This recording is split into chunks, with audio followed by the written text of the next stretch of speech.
We have a special guest with us talking to us about birthdays and how to change it from a train wreck holiday to a transformative experience that will keep improving year by year. So stay tuned.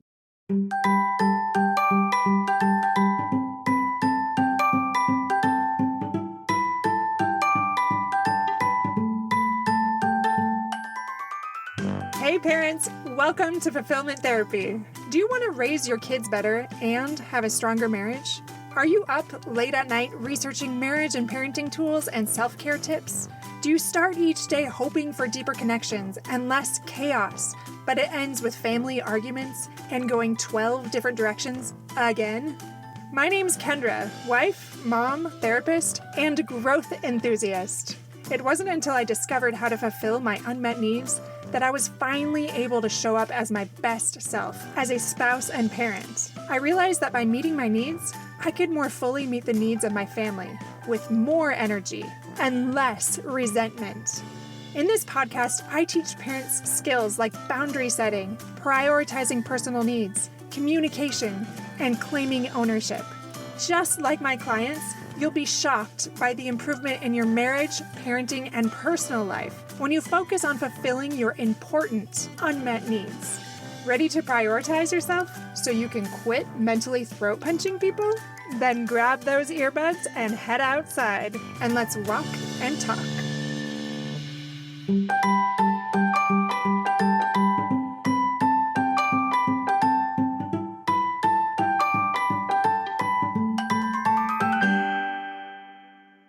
Welcome back to Fulfillment Therapy. Today we have a special guest, Tamar Hurwitz Fleming, who is a birthday enthusiast. She helps people find joy and meaning through their birthdays.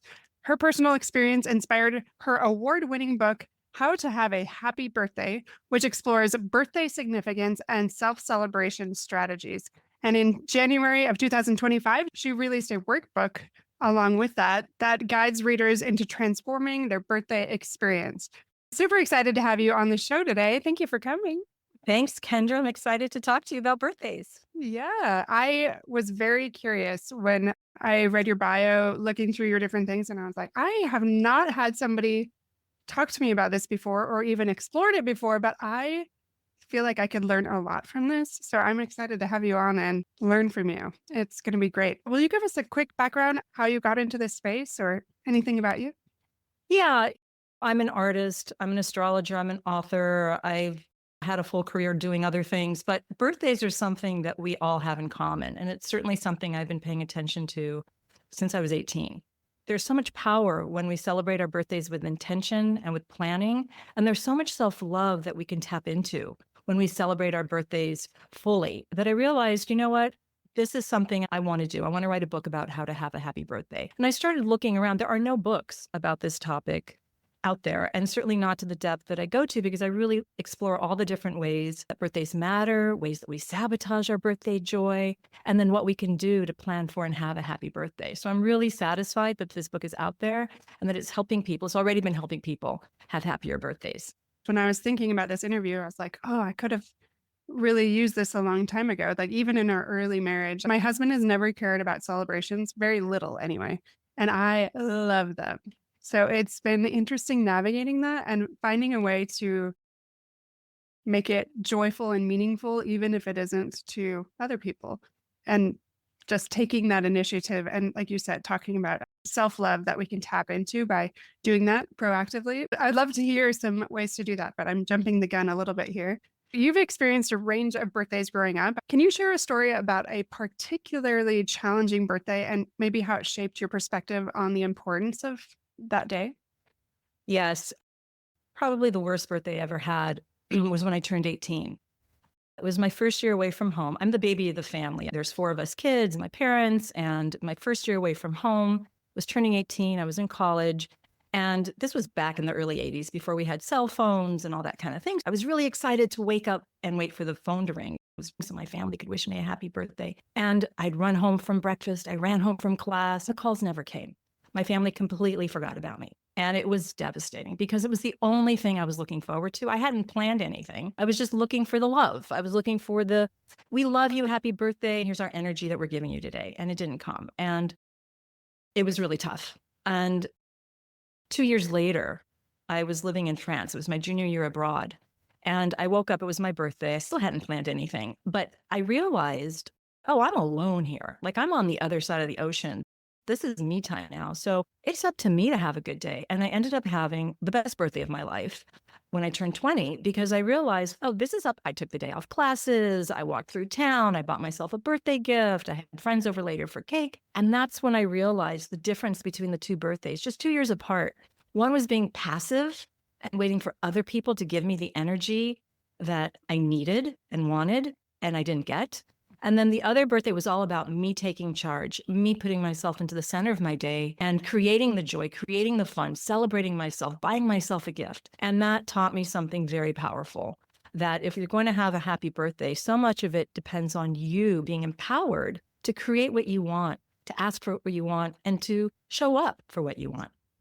Something that I talk about a lot on the podcast is that victim versus ownership, or that passive versus that assertive, and just recognizing that you do have power, just like you said, that empowerment, that how it feels so great and it can really create that shift. What do you say to clients or friends that they feel like stuck and they just get in that poor me space? What advice do you Yeah, give? the second chapter of my book is all about the birthday blues and why we have the birthday blues and ways that we successfully sabotage our birthday joy, even subconsciously. And that feeling that you're talking about, like, I'm just not into it, I believe because we have unmet needs. And Yeah. typically it's related to our childhood experiences. We're very sensitive on our birthdays. It's like our spirits know it's ground zero from when our life began. It's a very meaningful milestone. We made it another year. And I believe we are the most spiritually in alignment when it's our birthday. It's the day our life began. What's more spiritual than that? And so we're extra sensitive on our birthdays. And when there's anything off on our birthday, like I remember I was a kid and it was my birthday and all of a sudden I'm getting all this attention. And yet I got yelled at a few hours earlier for doing something wrong. And suddenly everyone's now giving me this positive energy and it just felt inauthentic to me. It felt like, wait a minute, you just yelled at me 3 hours ago. And now you're like singing to me and giving me cake. I'm still upset about what happened 3 hours ago. Yeah. And we don't really have language or process, especially as children, to figure out those complex feelings that happen when a variety of emotions occur on our birthday.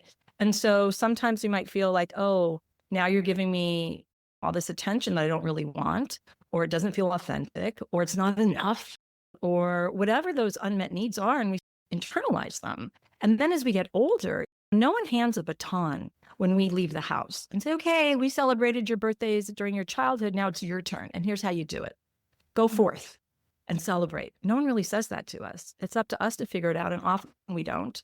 And so we feel like, oh, that was just for kids, or here's my birthday and it's not a big deal. And I don't want to have expectations because I'm going to be hurt. If I open myself up to the hope and the expectations and nothing happens and my friends don't show up for me the way I really hope they will, I'm going to be disappointed. So we shut ourselves down to the potential for a joyful day because we're so afraid we're going to get hurt again. And so we tell ourselves our birthdays don't matter. We tell ourselves it's just another day. We ignore them. We have all sorts of effective strategies for keeping ourselves protected from the very tender place inside that really wants to be celebrated and really wants to be special. Just one day a year.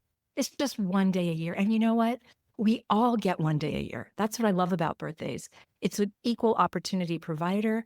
Everybody gets one 24-hour period, one day a year, and that's it. I don't get to have 27 hours. You don't get to have 23 hours. We all get the same period of time. And it's up to us to take that one day, turn on that energy, turn on that joy, and absorb all that love that can really come our way. Because you know what? Everybody's happy for us when it's our birthday. I don't know if you've noticed, if you tell a stranger it's your birthday, like at the coffee shop, you're buying a coffee and you say it's your birthday, they light up. A happy birthday. They're happy for you because they know what it's like to have a birthday. So there's a lot of good energy to tap into. But again, we need to choose our empowerment and make our choices to tap into that positive energy that is there for us. Beautifully said. And I love how you brought up to that expectation part. For example, I grew up with three sisters, and I don't know if you have sisters, but they're so good at being tuned into you and they know what you want, what you like, and they're just really good at noticing. So I had three sisters that were very attentive to me and my birthdays all growing up. And then now, as we're all older with our own families, they're not really there as much anymore. And I'm looking to my husband to fill that need. And he just falls short every time. And that's really not fair to him, let's be honest. But those expectations, like having that balance between that maybe too low, too high? Actually, I would love to hear your thoughts on that. Is there a way to have that balance? There is. I think the most important thing, like when your birthday is coming, acknowledging that you had these three wonderful sisters, like three fairy godmothers, celebrating your birthday. And that was how you were raised. That was your normal standard. And so now that their energy is focused elsewhere, how can you be your own birthday fairy? How can you generate your own excitement? What can you start to plan for? How can you plan your day? Can you take the day off of work? Can you start to get excited about whatever you're going to do on your birthday? Include your husband, include your children, include your friends, however you want. And then ask them specifically. Maybe your husband can't generate the celebration on his own because he's not into it, but he can certainly write you a birthday card with his loving feelings. That's the best present I get every year. It's from my husband. He gives me a gift, which is fine. I love them. But he writes me a love letter every year on my birthday. And it is the most precious gift I could possibly get. And so asking your husband specifically, or can you buy me a cake and pick whatever flavor? Or can just do one thing, give him an assignment and let him choose how he wants to manifest it so he can put his own creative energy into it. But give him just one thing to do. Don't make him do the whole thing. It's too much for him. And you already know that. And so rather than setting up the dynamic where you're always disappointed because he's just not showing up in the way you want, go ahead, take the reins, take charge, create what you want, and then invite participation from the key people that you want to include on your birthday that year.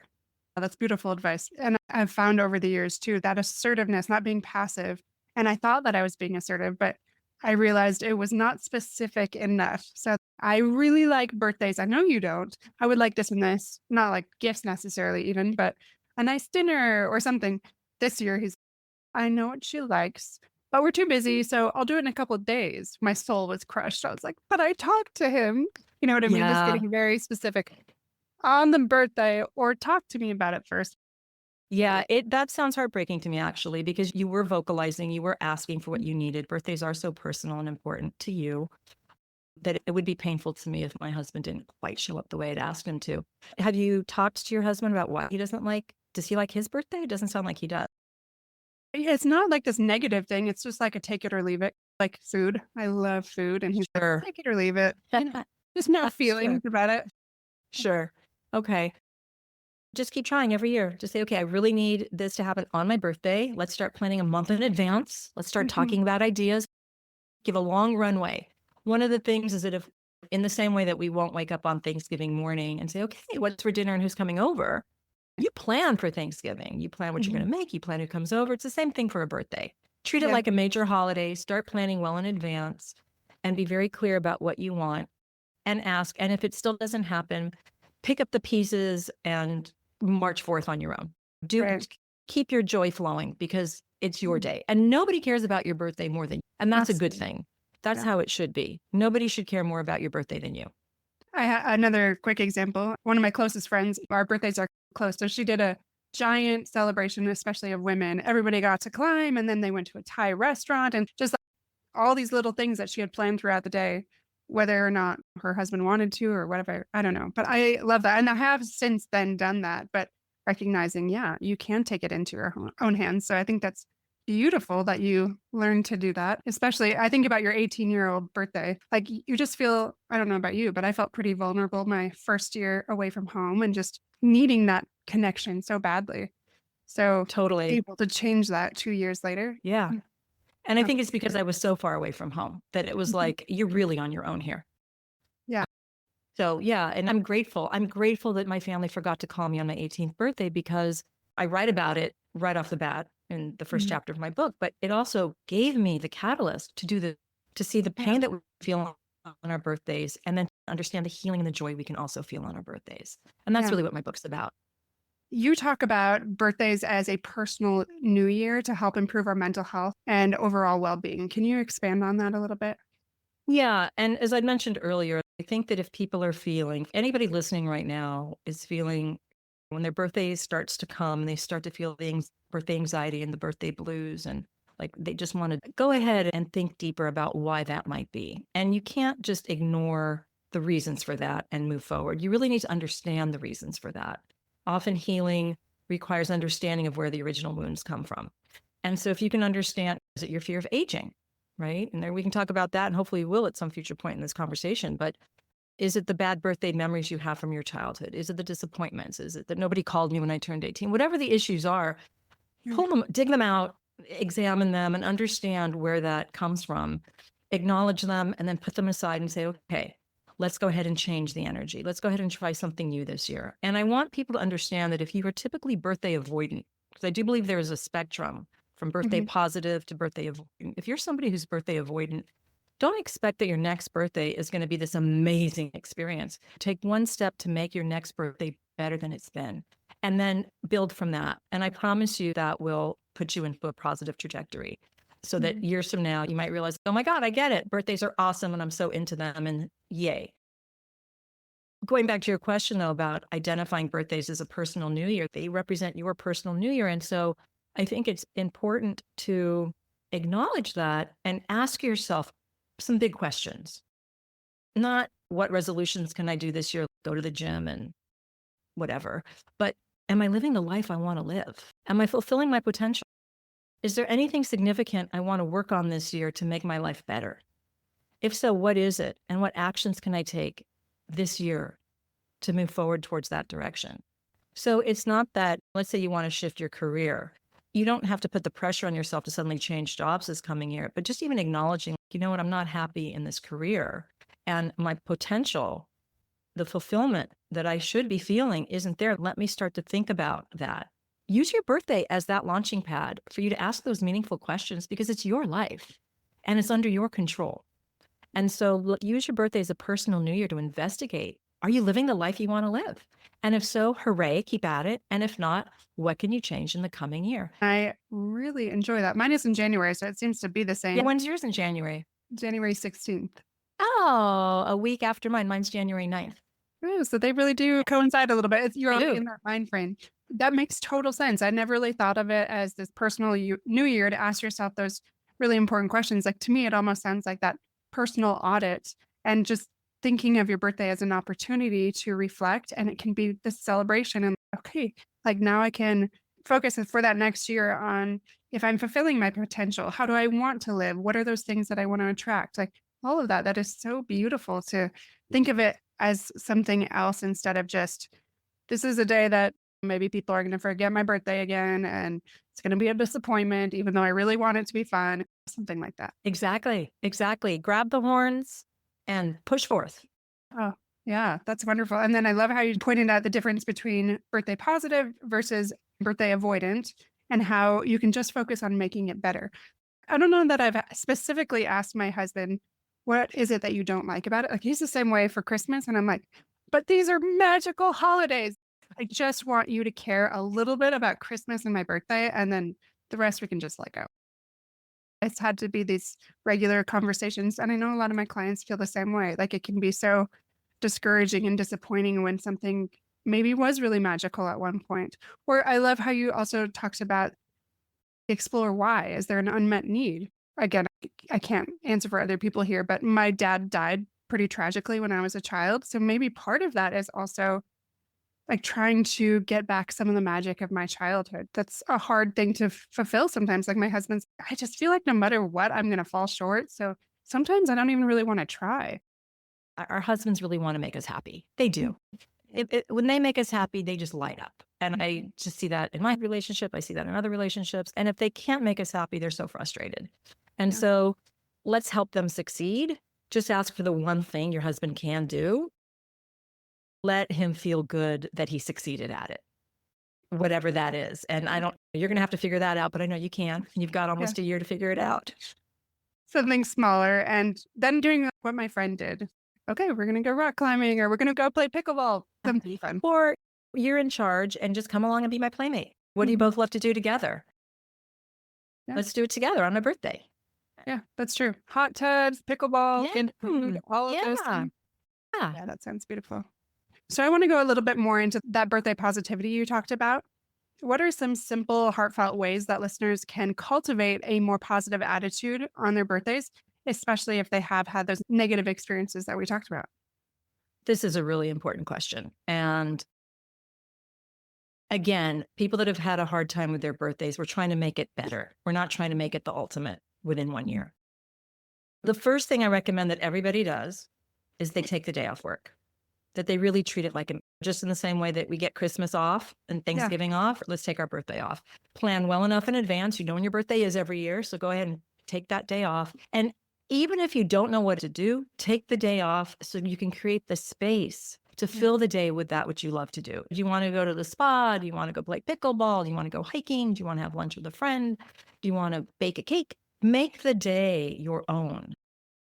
Just start there. Take the day off work or whatever your responsibilities are. If you really can't, be honest with yourself. Don't let that be an excuse to avoid your birthday joy. But if you really can't, try and take the morning off or the afternoon off. Try and take some time and then go into the world or stay home and do whatever it is that you want to do that will just amplify your joy a little bit more. The other thing I recommend is to decorate your home as if it's a major holiday, right? So get the happy birthday banner. This year, I actually strung up 4 happy birthday banners in different parts of my house so that if I was coming in or out of the kitchen, I would see it, or open my living room. I was really all into it. So hanging up a happy birthday banner is like turning on a light switch to start radiating that joy back at you. And also, this is a very powerful thing to do. Create a birthday altar. Find a space in your home and decorate it with your favorite photos, with flowers, with crystals, with favorite mementos, with candles, with whatever you want that makes it a festive place in your home. And by doing that, I like to do that on birthday eve, the night before my birthday. I like to create my birthday altar. And that's really wonderful. I've been tuning into birthday eve lately.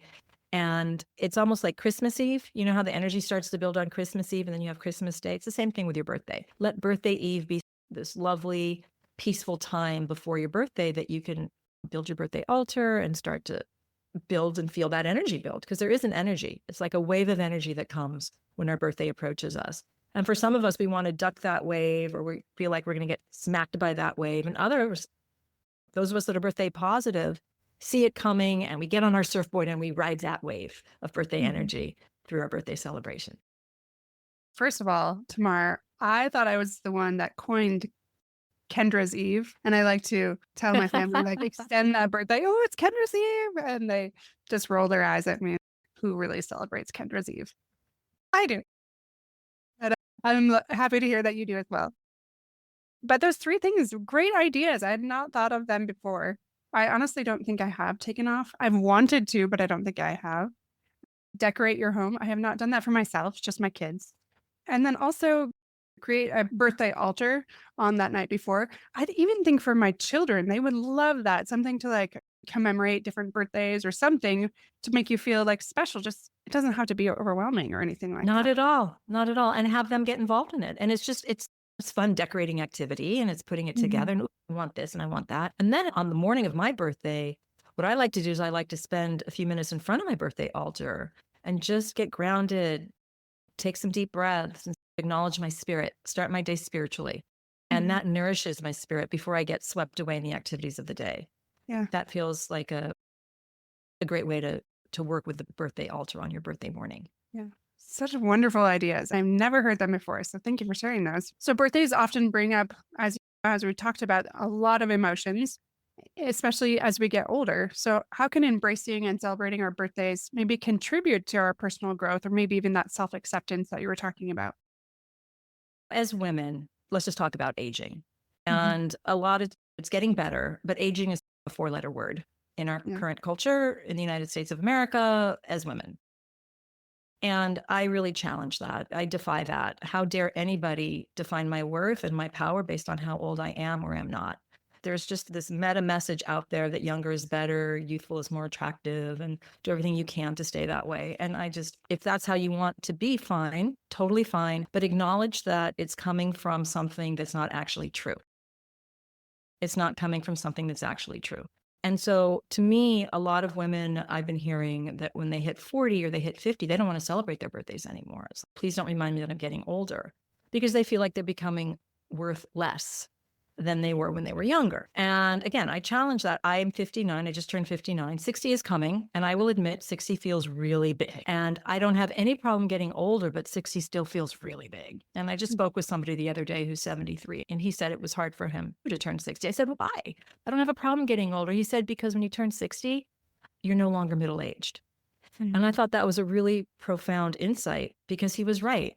you start to go into your senior citizen years. And that means that there's less time ahead of you to live the life that you're here to live. And so there's a certain poignancy in there actually, oh, I'm heading towards the end of my life the older I get, and let's just call it what it is.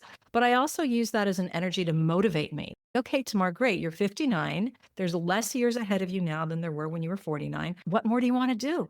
Do it. Don't hold yourself back. Don't sit on the sidelines. Don't whittle away your time on things that are meaningless. Jump into your life again and again to make it be what you want. And so to me, that's the power that aging gives us, is as we get a year older, we realize there's one less year to live, actually. And so I'm not saying that to be heavy. I'm saying that let that be a motivating force. Don't take your life for granted. Also, I will say the fact that I hope I make it to 60. I don't know that I'm going to make it to 60. The fact that we actually get to celebrate another year is a privilege. And it is something to celebrate, because the alternative means we're not here anymore. I think about that a lot too. I mentioned my dad passed away, and my listeners know, but my brother also passed away young, both of them. And that really lit this fire in me, which hence the whole fulfillment therapy part. It's just, okay, what are we going to do with this one life that we've been given? Are we really living to our full potential, like you talked about? Can this be a motivator for looking at our life honestly and really reevaluating things? And I love that you're doing that. And I think about, you're talking about turning 60.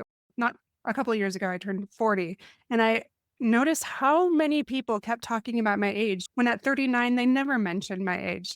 My kids now constantly tease me because they think it's so funny that I'm over 40. And I'm like, I am the same, except for a number.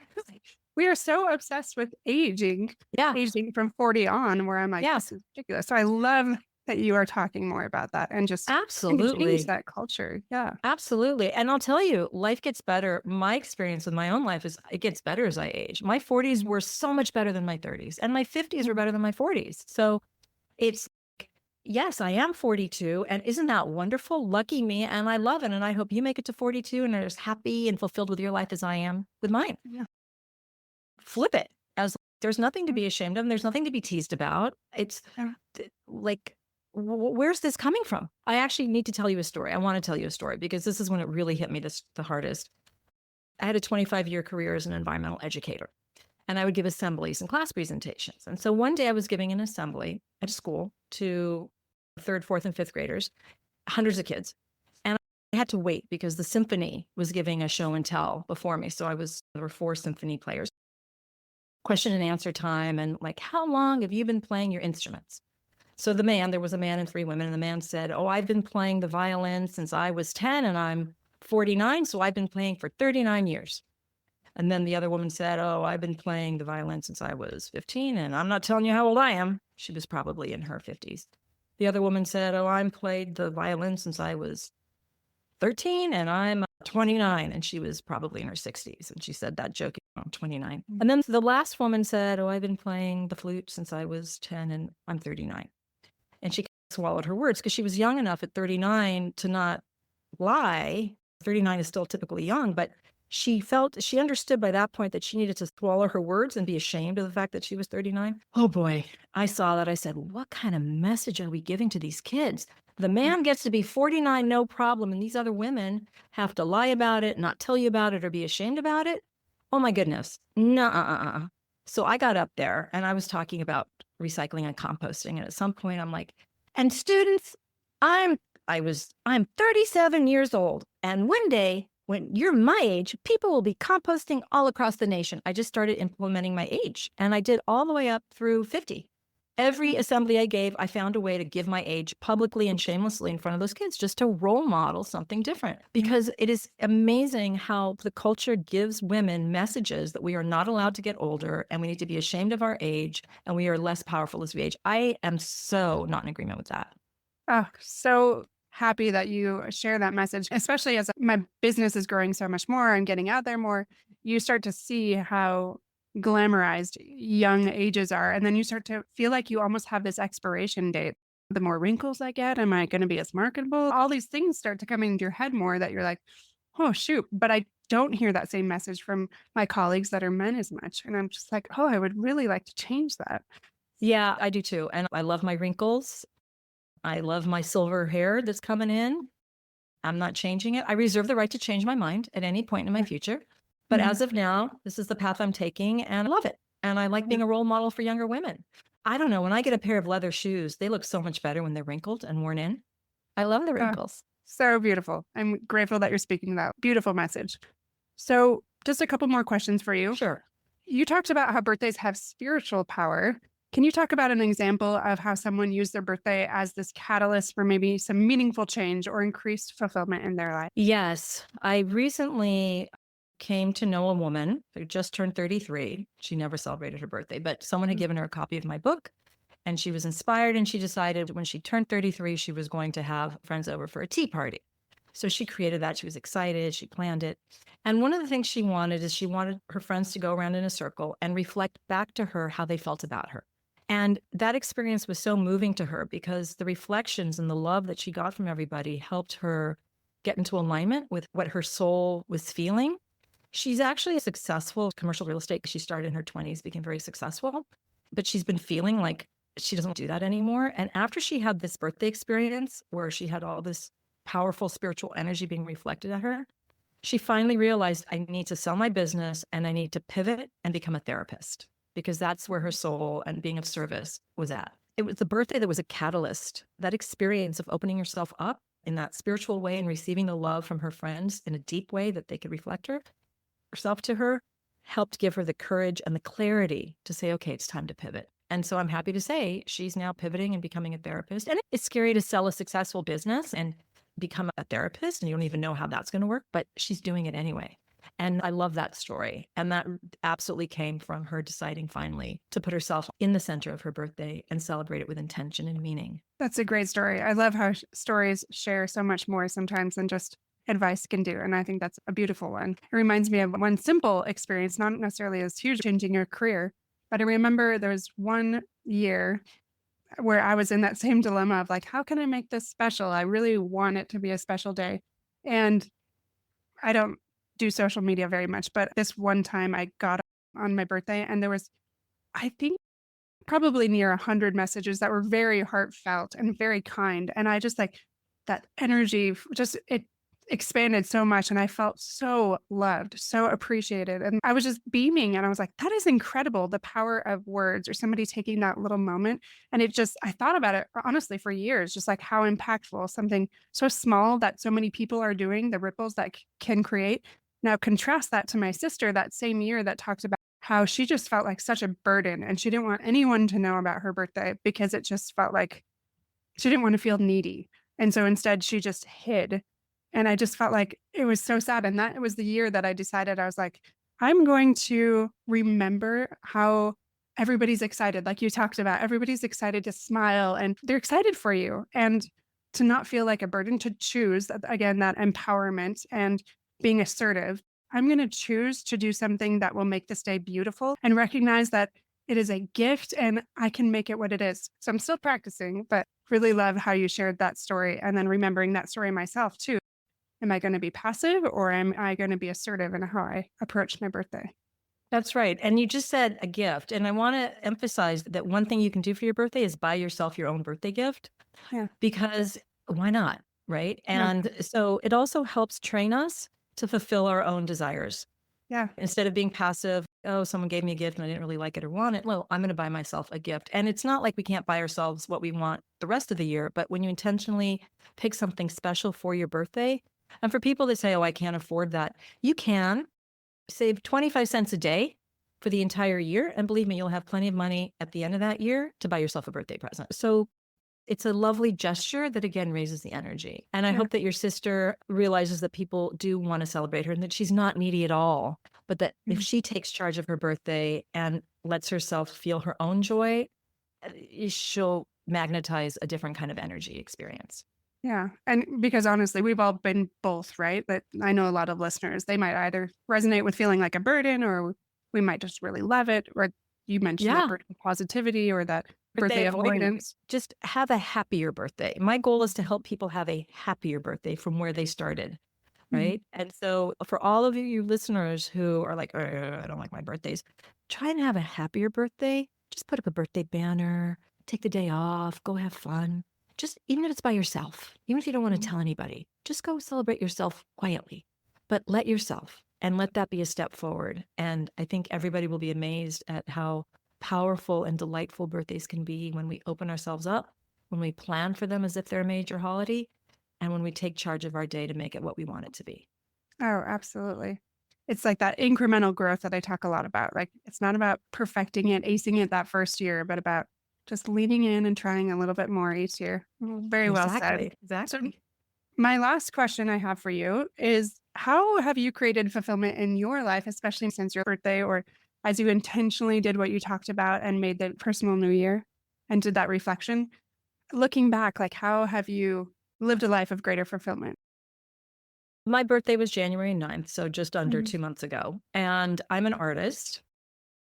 I love to decorate, I do design, I paint, I do all sorts of things, but I'm not always being creative in my life. And yet, creativity is a source of joy and nourishment for my soul.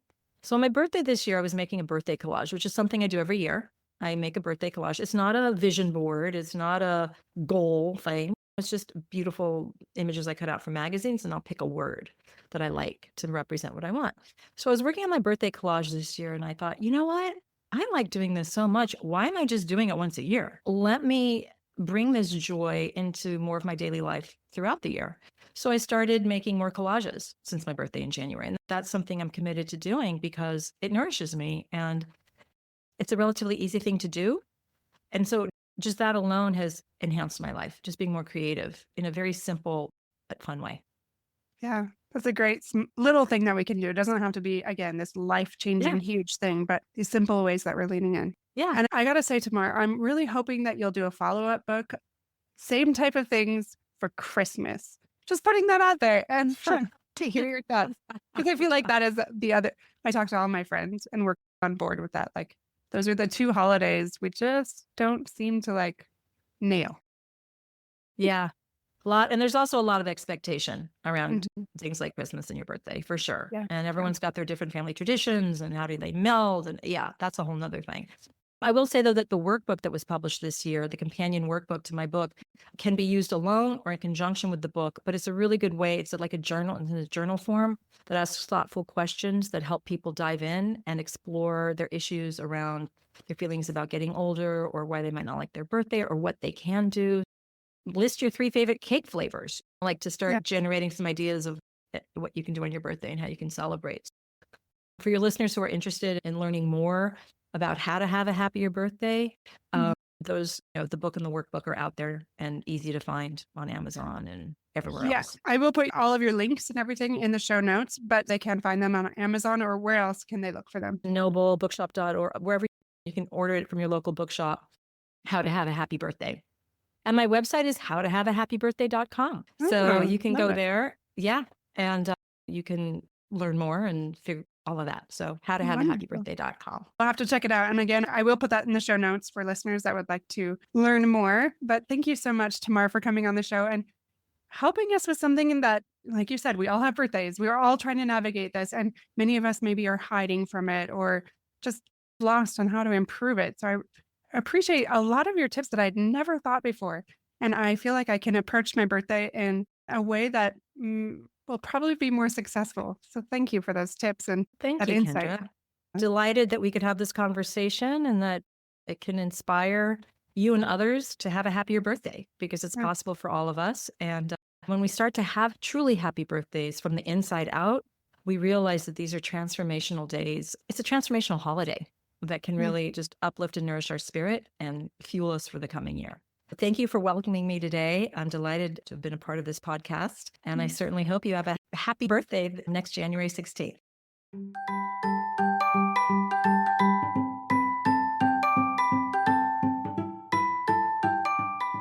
Hey friends, I hope you enjoyed today's episode. If you did, chances are someone else would too. Would you take 30 seconds to share this with a friend who's looking for greater family fulfillment? And while you're sharing, tell me what you think about the show by leaving a review on Apple Podcasts. It refuels me when I hear this podcast is helping you. No matter what your house or your hair looks like, I'll meet you back here every Monday and Thursday morning for more episodes. Until then.